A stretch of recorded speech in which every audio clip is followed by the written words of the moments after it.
കർത്താവിൽ പ്രിയരെ, വീണ്ടും വരാമെന്ന് വാഗ്ദത്തം ചെയ്ത യേശു ക്രിസ്തുവിൻ്റെ അത്ഭുതമേറിയ നാമത്തിൽ എൻ്റെ സ്നേഹവന്ദനം. ഏറ്റവും അനുഗ്രഹിക്കപ്പെട്ട 2024 ഏറ്റവും ഒടുവിലത്തെ മാസമായ ഡിസംബർ മാസത്തിനായി നമുക്ക് ദൈവത്തെ സ്തുതിക്കാം. പ്രത്യേകിച്ച് ഡിസംബർ മാസം 1-ാം തീയതി നമുക്ക് പ്രാർത്ഥനയോടെ തുടങ്ങുവാൻ, ധ്യാനത്തോട് തുടങ്ങുവാൻ ദൈവം ഒരു വലിയ ഭാഗ്യം തന്നിരിക്കുകയാണ്.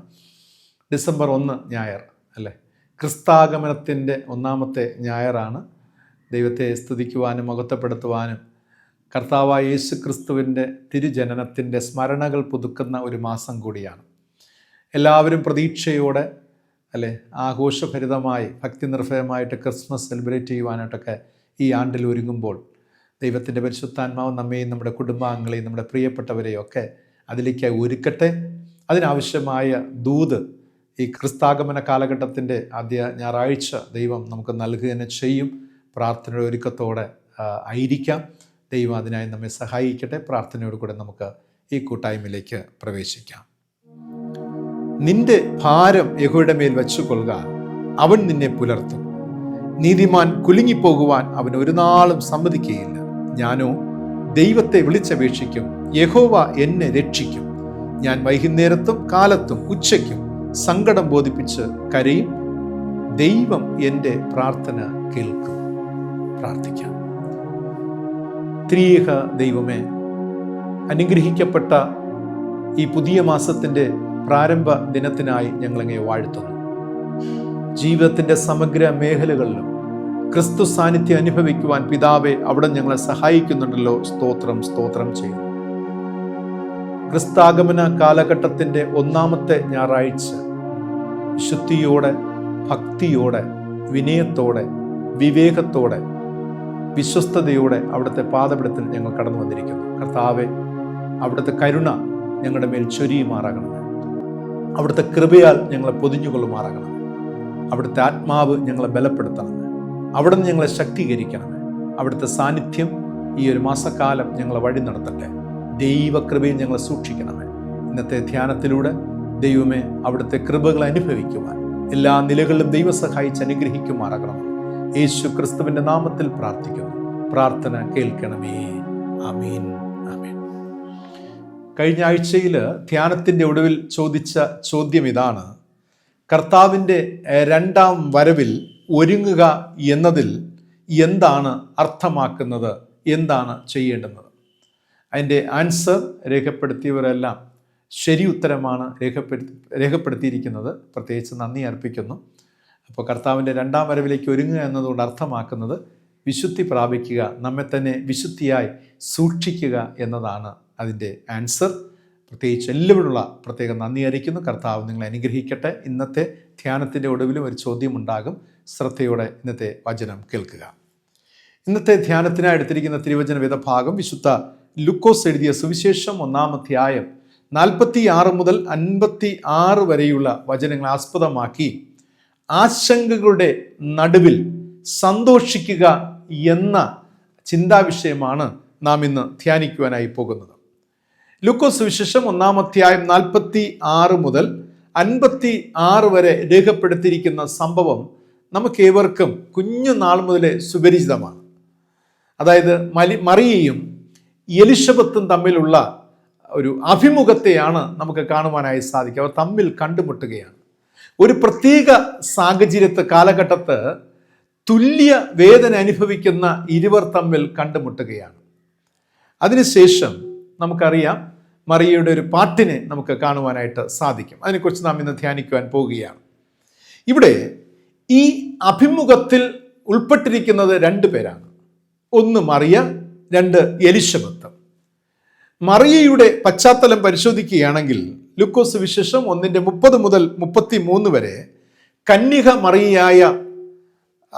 കന്യകയായ മറിയയുടെ അടുക്കൽ ഗബ്രിയേൽ ദൂതൻ പ്രത്യക്ഷനായി പറയുകയാണ്: മറിയേ, ഭയപ്പെടേണ്ട, നിനക്ക് ദൈവത്തിൻ്റെ കൃപ ലഭിച്ചു. നീ ഗർഭം ധരിച്ച് ഒരു മകനെ പ്രസവിക്കും. അവന് യേശു എന്ന് പേർ വിളിക്കണം. അവൻ വലിയവനാകും, അത്യുന്നതന്റെ പുത്രൻ എന്ന് വിളിക്കപ്പെടും.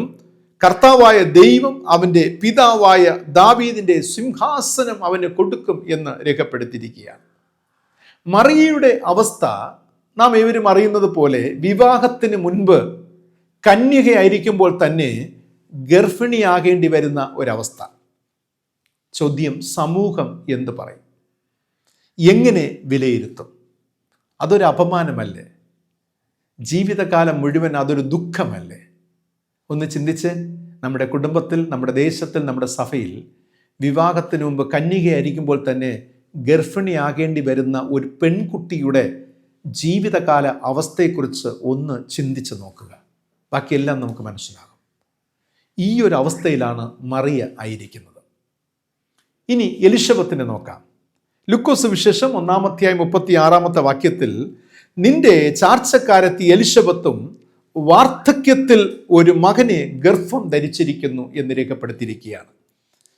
വിവാഹം കഴിഞ്ഞ നാൾ മുതൽ ഒരു കുഞ്ഞിന് വേണ്ടി ആഗ്രഹിച്ച ഒരു പുരോഹിത കുടുംബമാണ് സെഖരിയാവും എലിശബത്തും. ഒന്നും കിട്ടിയില്ല. ഒരുപാട് ആഗ്രഹിച്ചു, ഒന്നും കിട്ടിയില്ല. ഒരുപാട് പ്രാർത്ഥിച്ചു, ഒരുപാട് കരഞ്ഞു, അവർക്കൊന്നും കിട്ടിയില്ല. ഒരുപാട് പേർക്ക് അവരുടെ ബുദ്ധിമുട്ടുകളൊക്കെ തീർത്തു കൊടുക്കുന്ന പുരോഹിത കുടുംബമായിരുന്നു സെഖരിയാവ് എലിശബത്ത് കുടുംബം. പ്രത്യേകിച്ച് കുഞ്ഞുങ്ങളില്ലാതെയൊക്കെ വരുന്നവർക്ക് വേണ്ടി പ്രാർത്ഥിക്കുക, ദൈവ അനുഗ്രഹം അവർക്ക് പകർന്നു കൊടുക്കുക, ഇതൊക്കെ മറ്റുള്ളവർക്ക് വേണ്ടി ചെയ്യുമ്പോഴും ചിന്തിക്കുക, സ്വന്തം ജീവിതത്തിൽ ഇന്നും കുറവുകളുടെ മധ്യേ മുന്നോട്ട് പോകുന്ന ഒരനുഭവം. ഒന്ന് ചിന്തിച്ച് നോക്കിയാൽ, ഞാൻ രോഗിയായിരിക്കുകയാണ്. ഈ രോഗിയായ ഒരു പുരോഹിതൻ തൻ്റെ അടുക്കൽ പ്രാർത്ഥിക്കുവാൻ വരുന്ന രോഗിയോട് പറയുകയാണ്, യേശു നിന്നെ സൗഖ്യമാക്കുവാൻ പോകുന്നത് പറയുമ്പോൾ, ആ രോഗി തിരിച്ച് ഉള്ളിൽ ചോദിക്കുന്ന ഒരു ചോദ്യമുണ്ട്, എന്തുകൊണ്ട് ഈ പുരോഹിതന് ഈ ദൈവം സൗഖ്യമാക്കുന്നില്ല? എന്തുകൊണ്ട് ഈ വ്യക്തിക്ക്, ഈ കുടുംബത്തിന് കുഞ്ഞു കൊടുക്കുന്നില്ല? ഇദ്ദേഹത്തിലൂടെ ബാക്കി എല്ലാവർക്കും നന്മകൾ ചെയ്യുന്നുണ്ടെന്ന് പറയുന്നു, അത് വാക്ക് ഉറപ്പ് നൽകുന്നു. പക്ഷെ അദ്ദേഹത്തിൻ്റെ ജീവിതത്തിൽ ഒന്ന് ചിന്തിക്കുക. അപ്പോൾ എത്രത്തോളം വെല്ലുവിളികൾ ഏറ്റെടുത്തുകൊണ്ടായിരിക്കാം ഈ സെഖരിയാവും ഭാര്യ എലിശബത്തും കർത്താവിൻ്റെ ശുശ്രൂഷയിൽ ജാഗ്രതയോടെ അവർ തുടർന്നു വന്നത്. മറ്റുള്ളവരുടെ ആവശ്യങ്ങൾ, സ്വന്തം ആവശ്യം പ്രാർത്ഥിച്ച് നിറവേറ്റുവാൻ കഴിയാത്ത ഈ പുരോഹിത കുടുംബം എങ്ങനെയാണ് മറ്റുള്ളവരുടെ ആവശ്യങ്ങൾ നിറവേറ്റുക? അതൊരു നിന്ദയല്ലേ? അതൊരു അപമാനിക്കലല്ലേ? അതൊരു പരിഹാസമല്ലേ? അതൊരു അപകർഷത അല്ലേ? ഇപ്പോൾ ഇങ്ങനെ ജീവിച്ച് ദീർഘവർഷങ്ങൾ ജീവിച്ചു വന്നു. ഇപ്പോൾ സെഖരിയാവും എലിശബത്തും വാർദ്ധക്യാവസ്ഥയിലെത്തിയപ്പോൾ അവൾ ഗർഭിണി ആയിരിക്കുകയാണ്, ഗർഭം ധരിച്ചിരിക്കുകയാണ്. വീണ്ടും അടുത്ത നിന്ദയിലേക്ക് പ്രവേശിക്കുകയാണ്. ഒരു കാലഘട്ടത്ത് മക്കളില്ലാതിരുന്നത് ഒരു നിന്ദയായി തീർന്നുവെങ്കിൽ ഇപ്പോൾ വാർദ്ധക്യത്തിൽ ഗർഭം ധരിച്ചത് അത് മറ്റൊരു നിന്ദയായി, മറ്റൊരു ഫേസ്, ഒരു മുഖത്തെ നമുക്ക് കാണുവാൻ കഴിയുന്നുണ്ട്. പരിഹാസം, സമൂഹത്തിൽ നാണക്കേട്. വൃദ്ധയായ ഒരു സ്ത്രീ ഗർഭിണിയാകേണ്ടി വരുന്ന ഒരവസ്ഥ. ഒന്ന് ചിന്തിച്ച് നോക്കിയ സമൂഹം അവരെ നോക്കി പരിഹസിക്കും, കളിയാക്കും, ചിരിക്കും, അടക്കം പറഞ്ഞ് ചിരിക്കുന്ന ഒരനുഭവം. നോക്കുക, ഈ രണ്ടു പേരും, മറിയയും എലിശബത്തും, രണ്ടുപേരുടെയും അവസ്ഥ ഒന്നാണ്, ഒരേ ദുഃഖം. പക്ഷേ സാഹചര്യം രണ്ടും വ്യത്യസ്തമാണ്. ഒരാൾ കന്യകയായിരിക്കുമ്പോൾ തന്നെ ഗർഭിണിയാകുന്നു, മറ്റൊരാൾ വാർദ്ധക്യത്തിൽ ഗർഭിണി ആകുന്നു. തുല്യ ദുഃഖത്തിലുള്ളവർ 3 മാസം ഒരുമിച്ച് പാർക്കുന്ന ഒരു മനോഹരമായ ചിത്രം നമുക്കിവിടെ കാണുവാനായി സാധിക്കും. എന്നെ കേൾക്കുന്ന പ്രിയ ദൈവജനമേ, ഈ ഭാഗത്തെ ഒന്ന് നമ്മൾ ബ്യൂട്ടിഫുള്ളായിട്ട് നരേറ്റ് ചെയ്ത് നോക്കിയാൽ, നമ്മുടെ ചിന്താശക്തി കൊണ്ടൊന്ന് നരേറ്റ് ചെയ്യുക, അതിനൊന്ന് ചിത്രീകരിക്കുക. തുല്യ ദുഃഖത്തിലുള്ള 2 പേർ അല്ലേ? ഒരു ഭാഗത്ത് മറിയ, മറുഭാഗത്ത് എലിശബത്ത്. ഇവിടെ വാർദ്ധക്യം, ഇവിടെ കന്യാകത്വം അല്ലേ? കന്യകയായ ഒരു മറിയ. ഇവർ 2 പേരും ഗർഭിണിയാകുന്നു. ഇവർ 2 പേരും ഒരുമിച്ച് സന്ധിക്കുകയാണ്. ഒരുമിച്ച് കൂടി വന്ന് ഇവരെന്താണ് കാര്യങ്ങൾ ഷെയർ ചെയ്യുക മാത്രമല്ല 3 മാസം ഇവർ ഒരുമിച്ച് പാർക്കുകയാണ്. തുല്യ ദുഃഖത്തിലുള്ളവർ 3 മാസം ഒരുമിച്ച് പാർക്കുകയാണ്. ഞാൻ മനസ്സിലാക്കുന്നത് ഈ ഒരുമിച്ച് പാർക്കുന്ന അനുഭവമാണ് ഇവരുടെ ലൈഫിൽ കിട്ടിയ ഏറ്റവും വലിയ സ്ട്രെങ്ത്, ഏറ്റവും വലിയ മോട്ടിവേഷൻ എന്ന് പറയുന്നത്. ഈ ഒരുമിച്ച് പാർത്താനും ദുഃഖിക്കുന്നവർ ഒരുമിച്ചിരുന്ന് തങ്ങളുടെ സങ്കടങ്ങൾ പരസ്പരം പറഞ്ഞ് ദൈവത്തോട് പ്രാർത്ഥിക്കുവാനൊക്കെ ലഭിച്ച അവസരം ഈ 3 മാസവും ഞാൻ മനസ്സിലായി ഇവർ 2 പേരുടെ ലൈഫിലും വ്യത്യസ്തമായ അനുഭവം. പക്ഷേ ദൈവത്തോട് ഇവർ പ്രാർത്ഥിച്ച് കാണും. പരസ്പരം സങ്കടങ്ങൾ പറഞ്ഞു കാണും, സന്തോഷങ്ങളൊക്കെ പങ്കിട്ട് കാണും, അല്ലേ? ഈ എല്ലാത്തിലും കൂടെ ഒരു എന്തെന്നില്ലാത്ത 3 മാസക്കാലം എന്ന് പറയുന്നത് ഇവിടെ ജീവിതത്തിലെ അത്ഭുതവഹമായ ഒരു കാലഘട്ടമായിരുന്നു എന്നതിൽ യാതൊരു സംശയവുമില്ല. ഒരു വിധത്തിൽ പറഞ്ഞാൽ ഈ മറിയയ്ക്കും എലിശബത്തിനും ദൈവം നൽകിയത് സന്തോഷകരമായ വാർത്തകളാണ്, ഒരു സുവാർത്ത തന്നെയാണ്.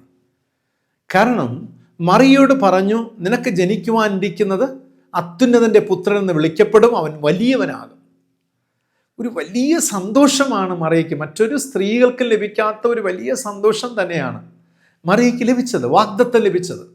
അതുപോലെ എലിശബത്തിന് കുഞ്ഞുങ്ങൾക്കായി കാത്തിരുന്ന് കിട്ടാതിരുന്നു, പ്രാർത്ഥിച്ചു. ആ പ്രാർത്ഥനയുടെ മറുപടി വാർദ്ധക്യത്തിൽ നിറവേറുന്നത് ഒരു സന്തോഷം തന്നെയാണ്. പക്ഷേ ഈ സന്തോഷത്തിൻ്റെ തീവ്രമായ ദുഃഖമെന്ന് പറയുന്ന സമൂഹം എന്ത് കരുതും, ഈ കമ്മ്യൂണിറ്റി എന്ത് ചിന്തിക്കും, അത് ചിന്തിച്ചപ്പോൾ ഹൃദയത്തിനുള്ളൊരു വലിയ ദുഃഖം, ഒരു നീറ്റൽ അനുഭവപ്പെട്ടു.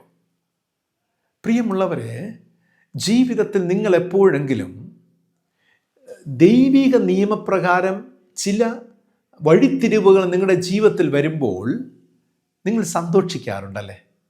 പക്ഷേ അതിൻ്റെ മറ്റൊരു ഫേസ് എന്ന് പറയുന്ന, മുഖമെന്ന് പറയുന്നത് സമൂഹം എന്ത് ചിന്തിക്കും, എൻ്റെ വീട്ടുകാർ എന്ത് ചിന്തിക്കും. പക്ഷെ ദൈവം ഇവിടെ ആ ഒരു പാറ്റേണിലേക്ക് കൊണ്ടുപോവുകയാണ്. മേരിയെ, മറിയെ വേറൊരു വ്യത്യസ്തമായ പാറ്റേണിലേക്ക്, ലോകത്തും കണ്ടിട്ടില്ലാത്ത തലത്തിലേക്ക് അവളെ ദൈവം ഉപയോഗിക്കുകയാണ്. പക്ഷെ ഇതിനെ ലോകം എങ്ങനെ നോക്കിക്കാണും, ലോകം എങ്ങനെയാണ് അത് നോക്കിക്കണ്ട് വിലയിരുത്തുക? അപ്പോൾ ഒരു ഭാഗത്ത് സന്തോഷമുണ്ട്, ഒരു ഭാഗത്ത് ദുഃഖമാണ്.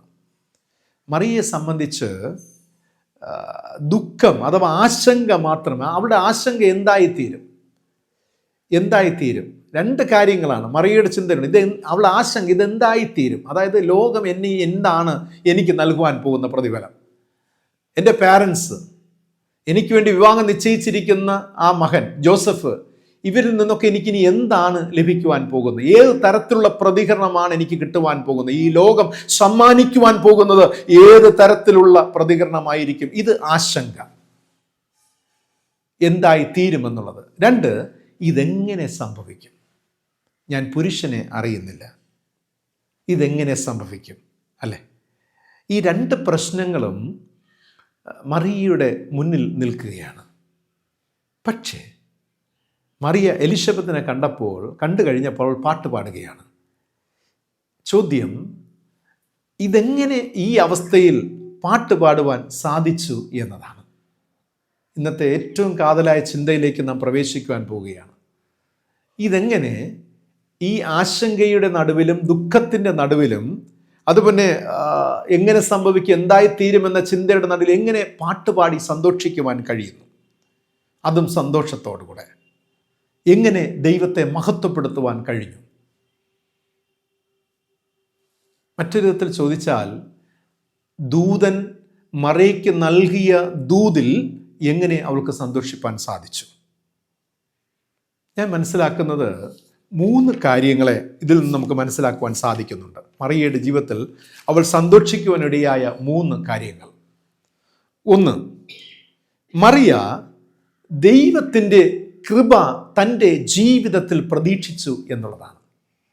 ലൂക്കോസ് സുവിശേഷം 1-ാം അധ്യായം 28-ാമത്തെ വാക്യം വായിക്കുമ്പോൾ, ദൂതൻ അവളുടെ അടുക്കൽ അകത്ത് ചെന്ന്, കൃപ ലഭിച്ചവളെ നിനക്ക് വന്ദനം, കർത്താവ് നിന്നോട് കൂടെ ഉണ്ട് എന്ന് പറഞ്ഞു.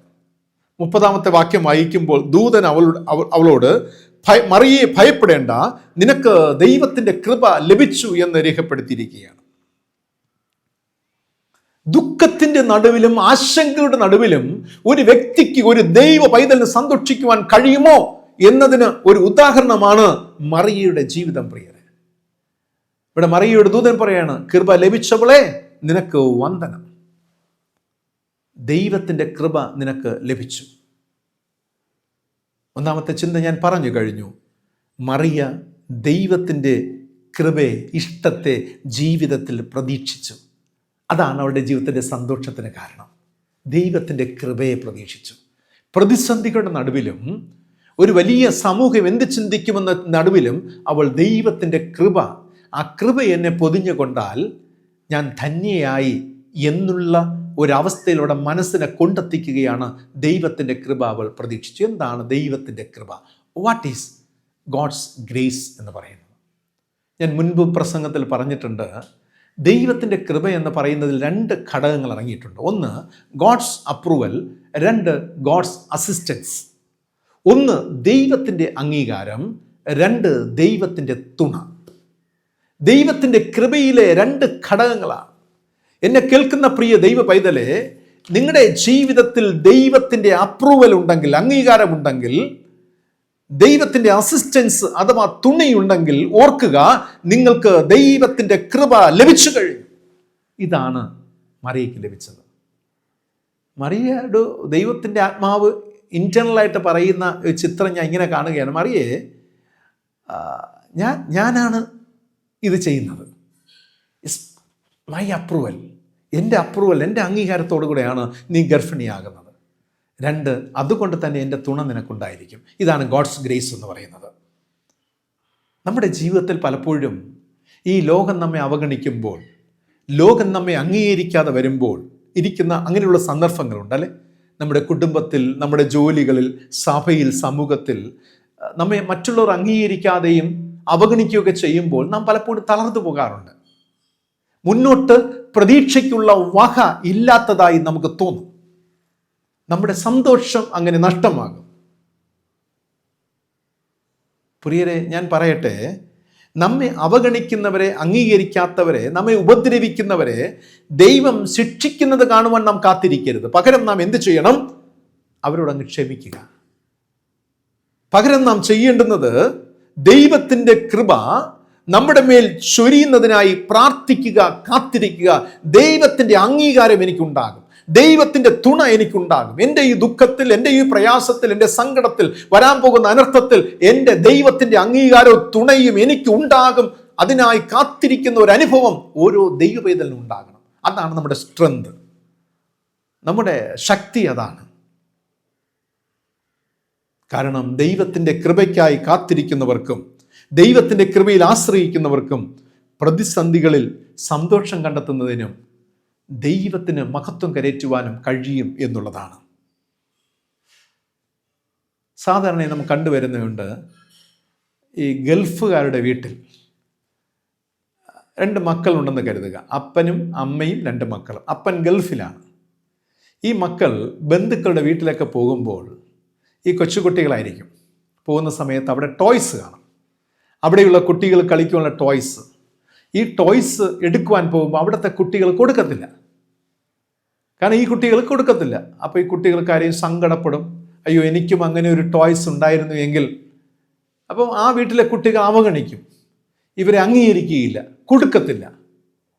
ഇവരിങ്ങനെ തിരിച്ചു വരുമ്പോൾ ഇവർ സ്വയം സമാധാനിക്കുന്ന എന്തെന്നറിയാമോ? ഇവർ പ്രതീക്ഷിക്കുന്നത്, സാരമില്ല, അമ്മ പറഞ്ഞു കൊടുക്കും, മക്കളെ 2 മാസം കഴിയുമ്പോൾ പപ്പ ഗൾഫിൽ നിന്ന് വരുമ്പോൾ മക്കൾക്ക് നിറച്ച് ടോയ്സ് കൊണ്ടുവരും.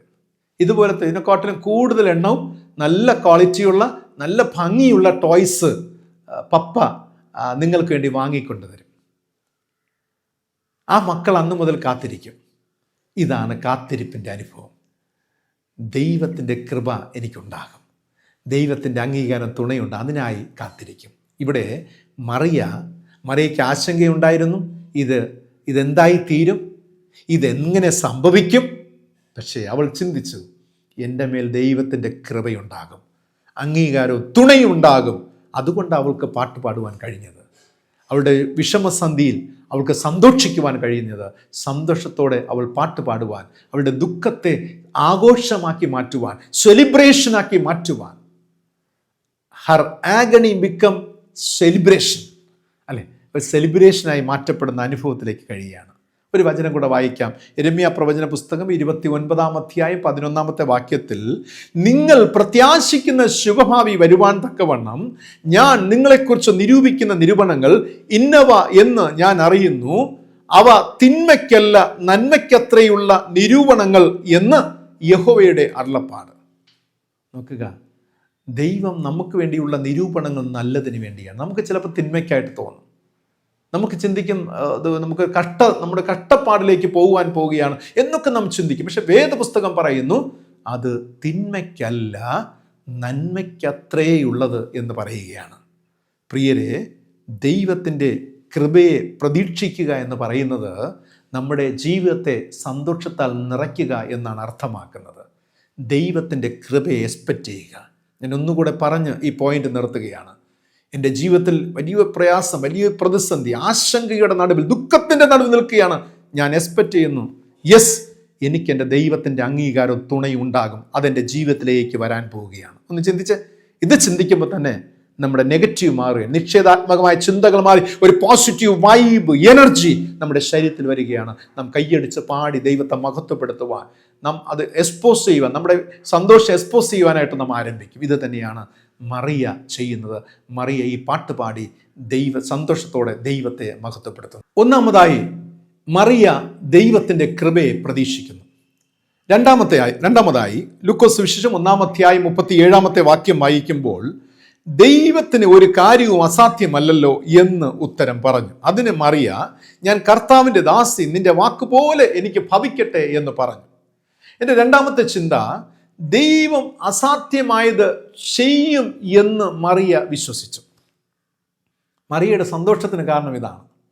വളരെ ആന്തരികമായ രണ്ട് കാര്യങ്ങൾ. ഒന്നാമത്, കൃപയുണ്ടാകുമെന്ന് വിശ്വസിച്ചു, കൃപയുണ്ടായി. രണ്ട്, ദൈവം അസാധ്യമത് ചെയ്യും എൻ്റെ ജീവിതത്തിൽ എന്നവൾ വിശ്വസിച്ചു.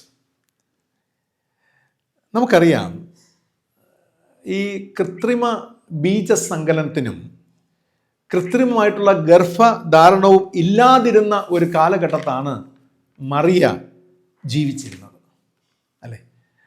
ഒരുപക്ഷെ അങ്ങനെയൊക്കെ ആ കാലഘട്ടത്തിൽ ഉണ്ടായിരുന്നെങ്കിൽ നമുക്ക് പറയാമായിരുന്നു, അങ്ങനെയൊക്കെയാണ് മറിയ ഗർഭിണിയായതെന്ന് പറയാം. പക്ഷെ അങ്ങനത്തെ സാഹചര്യമൊന്നും അന്ന് ആ കാലഘട്ടത്തിൽ ഇല്ലായിരുന്നു. അതായത് ആർട്ടിഫിഷ്യൽ ഫെർട്ടിലിറ്റി, ആ ഒരു സംവിധാനമൊന്നും അക്കാലഘട്ടത്തിൽ ഇല്ലായിരുന്നു. അപ്പോൾ ലൈംഗിക ബന്ധം കൂടാതെ ഗർഭിണിയാകുക അസാധ്യമാണ്. മറിയയുടെ പാട്ടിൻ്റെ വരികൾ ശ്രദ്ധിക്കുക. 46 മുതൽ 55 വരെ നാം വായിച്ചാൽ മനസ്സിലാകും. മറിയ കൺഫസ് ചെയ്യുകയാണ്, അസാധ്യമായവ ദൈവം ചെയ്യും. ഭയങ്കര വിശ്വാസമാണ്, വലിയ വിശ്വാസമാണ്, ഗ്രേറ്റ് ഫെയ്ത്ത്. അസാധ്യമായത് ദൈവം ചെയ്യും. എനിക്ക്, എൻ്റെ കൂടെയുള്ള മനുഷ്യർക്ക് എന്താണോ അസാധ്യമായി മുന്നിൽ നിൽക്കുന്നത്, there God will do the possible things. ഇമ്പോസിബിളിനെ ദൈവം പോസിബിളാക്കി തീർക്കുന്ന ഒരു ദൈവമാണ്. ആ ദൈവത്തെയാണ് ആരാധിക്കുന്നത്. അസാധ്യമായത് ദൈവം ചെയ്യുമെന്ന വിശ്വാസം.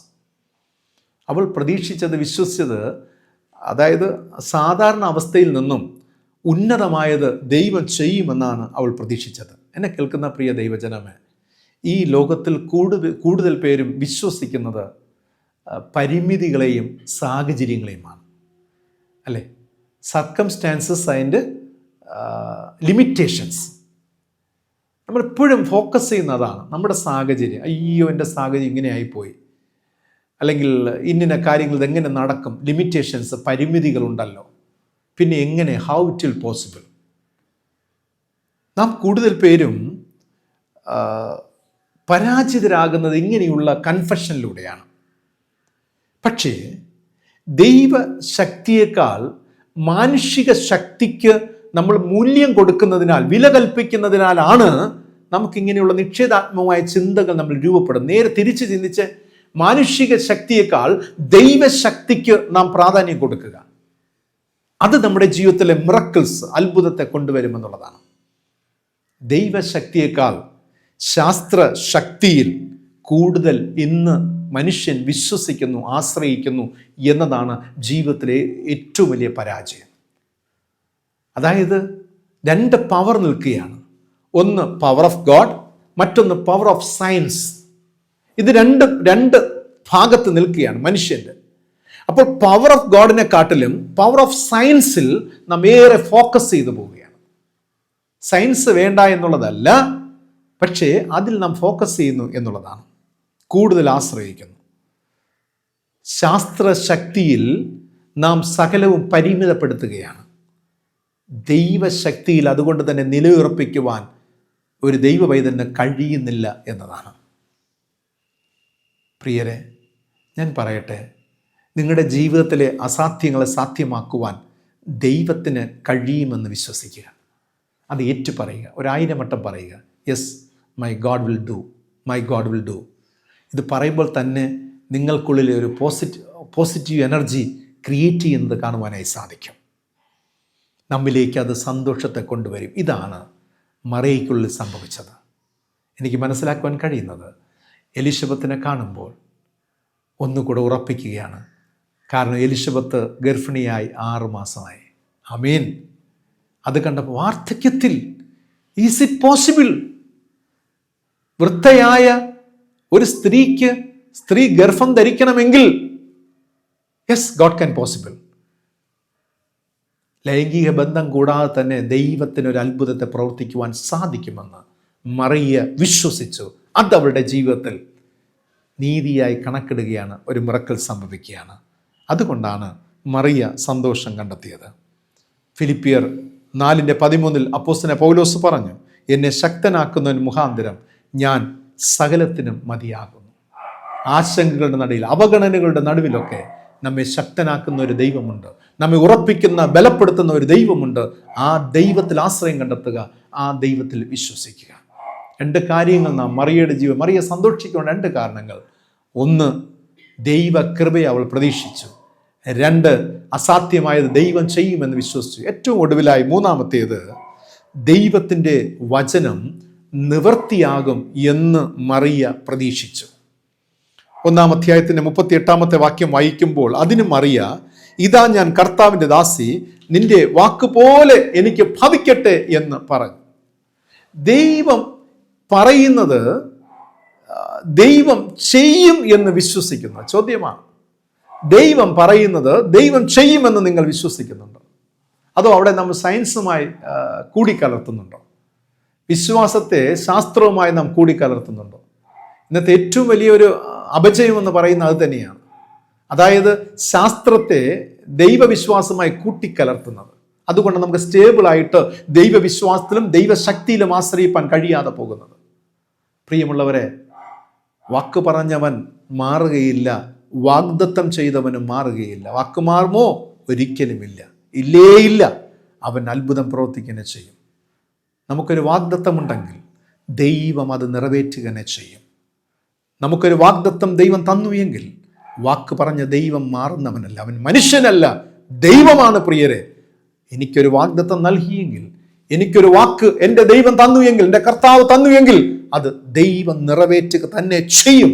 ഭൂമി മാറിപ്പോകും, അല്ലെങ്കിൽ ആകാശം ഒഴിഞ്ഞു പോകും, ഈ ലോകത്ത് എന്ത് സംഭവിച്ചാലും പ്രിയമുള്ളവർ, ദൈവത്തിൻ്റെ വാഗ്ദത്തങ്ങൾ, അതിൻ്റെ നിവർത്തി അത് സംഭവിക്കുക തന്നെ ചെയ്യുമെന്നതാണ്. പ്രതിസന്ധികൾ എന്തുമാകട്ടെ, കഷ്ടതകൾ ഏതുമാകട്ടെ, ദൈവിക വാഗ്ദത്തങ്ങൾ വിശ്വസിക്കുക. ദൈവത്തിൻ്റെ വാഗ്ദത്തങ്ങൾ പ്രതീക്ഷയുണ്ടോ എന്ന് നിങ്ങൾ സ്വയം പരിശോധന ചെയ്യുക. വാഗ്ദത്തം ചെയ്തവൻ വാക്ക് മാറുകയില്ല. എന്നെ കേൾക്കുന്ന പ്രിയ ദൈവജനമേ, ഇന്ന് ക്രിസ്താഗമന കാലഘട്ടത്തിലെ 1-ാമത്തെ ഞായറാണ്. ഒരു പുതിയ അനുഭവത്തിലേക്ക് പ്രവേശിക്കുകയാണ്. കർത്താവായ യേശു ക്രിസ്തുവിൻ്റെ 1-ാം ആഗമനത്തിൻ്റെ സ്മരണകൾ പുതുക്കുന്ന ക്രിസ്മസിൻ്റെ അനുഭവങ്ങളിലേക്ക് നാം പ്രവേശിക്കുകയാണ്. യഥാർത്ഥ ക്രിസ്മസ് എന്ന് പറയുന്നത് ഒരു സാന്റക്ലോസോ ഫാൻസി സെയിലോ ക്രിസ്മസ് ട്രീയോ ഇതൊന്നുമല്ല എന്ന് മനസ്സിലാക്കുക. ക്രിസ്മസ് എന്നത് ലവ് ഓഫ് ഗാഡ്. ക്രിസ്തുമസ് എന്നത് ലവ് ഓഫ് ഗാഡ്. ദൈവത്തിൻ്റെ സ്നേഹമാണ് ക്രിസ്മസ് എന്ന് പറയുന്നത്. തൻ്റെ പുത്രൻ്റെ ജനനത്തിലൂടെ, പുത്രൻ ഈ ലോകത്ത് പ്രവേശിക്കുന്നതിലൂടെ ആ സന്തോഷത്തിലേക്ക് നാം എല്ലാവരും പ്രവേശിക്കുകയാണ്. പ്രിയമുള്ളവരെ, ദൈവസ്നേഹം നമ്മിലേക്ക് പ്രവേശിക്കുന്നതാണ് യഥാർത്ഥ ക്രിസ്മസ് എന്ന് പറയുന്നത്. നമ്മോടുള്ള ദൈവത്തിൻ്റെ സ്നേഹം അത് അനന്തമാണ്, നിബന്ധനയില്ലാത്തതാണ്, അത് അൺകണ്ടീഷണൽ ലവ് ആണ്. പ്രിയമുള്ളവരെ, ആ സ്നേഹത്തെ നാം സ്വീകരിക്കുക എന്ന് പറയുന്നത് ക്രിസ്മസ് നമ്മിലേക്ക് പ്രവേശിക്കുക എന്നുള്ളതാണ്. ക്രിസ്തു എന്നിൽ പുനർജനനം ചെയ്യുന്നു എന്നുള്ളതാണ്. ആ അനുഭവത്തിലാകണം ഓരോ ക്രിസ്തുമസുകളും, ഓരോ ക്രിസ്തുമസിൻ്റെ സ്മരണകളും അതായിത്തീരണം. ദൈവത്തിൻ്റെ സ്നേഹം നമ്മിലേക്ക് ഇറങ്ങി വരുന്നത്, നമ്മിൽ നിറയപ്പെടുന്ന ഒരനുഭവം. പ്രിയമുള്ളവരെ, ലവ് ഓഫ് ഗാഡ്, ആ പുത്രനായ യേശു ക്രിസ്തുവിനെ ജീവിതത്തോട് ചേർത്ത് പിടിച്ച് ഒരുപാട് നാം സ്നേഹിക്കണം. ദൈവസ്നേഹം നമ്മിലേക്ക് ഇറങ്ങി വരുമ്പോൾ അത് ക്രിസ്മസിൻ്റെ അനുഭവമാണ്. ആ ഇറങ്ങി വന്ന സ്നേഹത്തെ ചേർത്ത് പിടിച്ച് നാം ഒരുപാട് സ്നേഹിക്കുക. നമ്മുടെ ജീവിതത്തോട് നമ്മെ തേടി വന്ന ക്രിസ്തുവിനെ നമ്മുടെ മാറോട് ചേർത്ത്, ഹൃദയത്തോട് ചേർത്ത് പിടിച്ച് ജീവിതത്തിന് അവസാന ശ്വാസം വരെ ഒരുപാട് സ്നേഹിക്കുക, ഒരുപാട് സ്നേഹം നൽകുക. അതിന് പ്രതിഫലമുണ്ടാകും. പ്രിയമുള്ളവരെ, അതിൽ സന്തോഷം കണ്ടെത്തുക. എന്ത് തന്നെ പ്രതിസന്ധികൾ നേരിട്ടാലും, കയ്പിൻ്റെ അനുഭവങ്ങൾ വന്നാലും ജീവിതത്തിൽ മുഴുവനും നമുക്ക് സന്തോഷിപ്പാൻ കഴിയും. ഈ സ്നേഹത്തെ നാം ആലിംഗനം ചെയ്യുന്നുവെങ്കിൽ, ഈ സ്നേഹത്തെ ലവ് ഓഫ് ഗോഡ് നമ്മിൽ വസിക്കുന്നു എങ്കിൽ തീർച്ചയായിട്ടും സന്തോഷിക്കുവാനുള്ള വാക്കുകൾ ഉണ്ടാകും, പ്രതീക്ഷിക്കുവാനുള്ള വാക്കുകൾ ഉണ്ടാകും. പ്രിയമുള്ളവരെ, വലിയ അത്ഭുതങ്ങൾ നമുക്ക് കാണുവാനായി സാധിക്കും. അതുകൊണ്ട് തന്നെ മറിയ ചെയ്തതുപോലെ ആശങ്കകളുടെയും അവഗണനയുടെയും നടുവിൽ അവൾ സന്തോഷിക്കുവാൻ കഴിഞ്ഞത് 3 കാര്യങ്ങൾ ചെയ്തതുകൊണ്ടാണ്.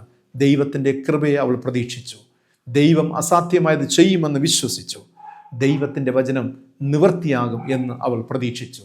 അത് അവളുടെ ജീവിതത്തിൽ അനുഗ്രഹമായി ഭവിച്ചു എന്നതാണ്.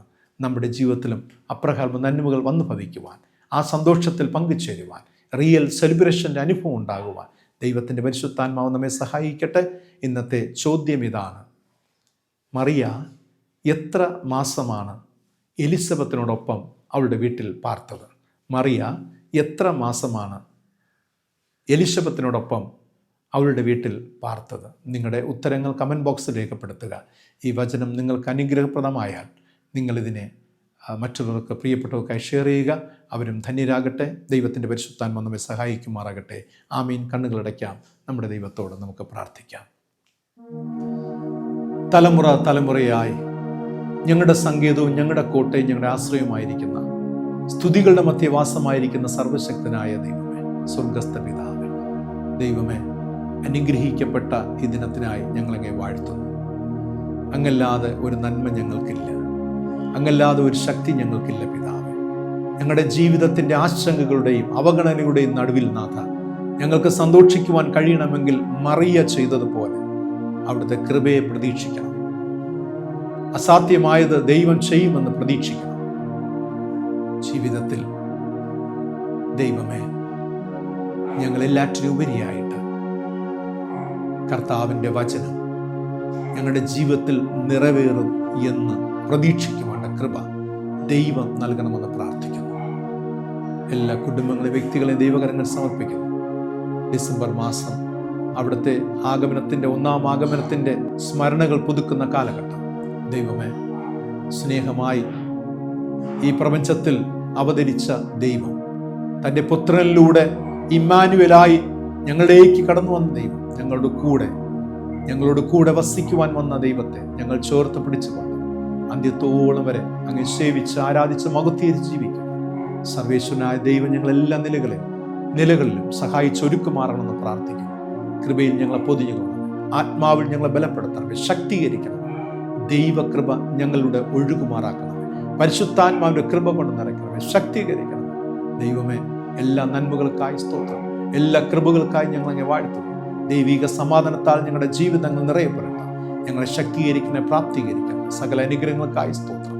ഇന്ന് ഈ ഒരു മാസക്കാലം നാഥ ദൈവം ഞങ്ങളെയും ഞങ്ങളുടെ കുടുംബാംഗങ്ങളെയും ഞങ്ങളുടെ ജീവിതത്തെയും ഉപജീവന മാർഗങ്ങളൊക്കെ അത്ഭുതകരമായി കർത്താവ് വഴി നടത്തുമാറാകണമെന്ന് പ്രാർത്ഥിക്കുന്നു.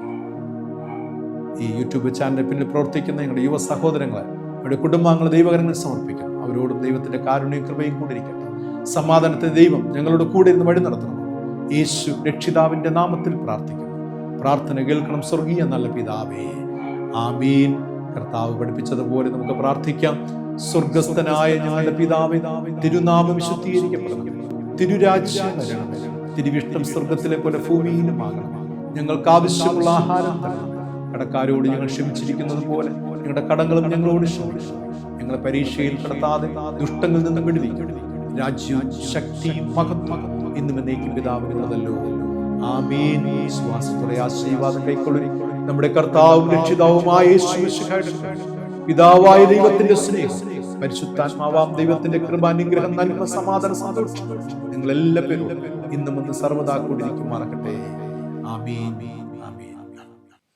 പ്രിയമുള്ളവരെ, ദൈവത്തിൻ്റെ വാഗ്ദത്തങ്ങൾ നമ്മുടെ ജീവിതത്തിൽ നിറവേറും.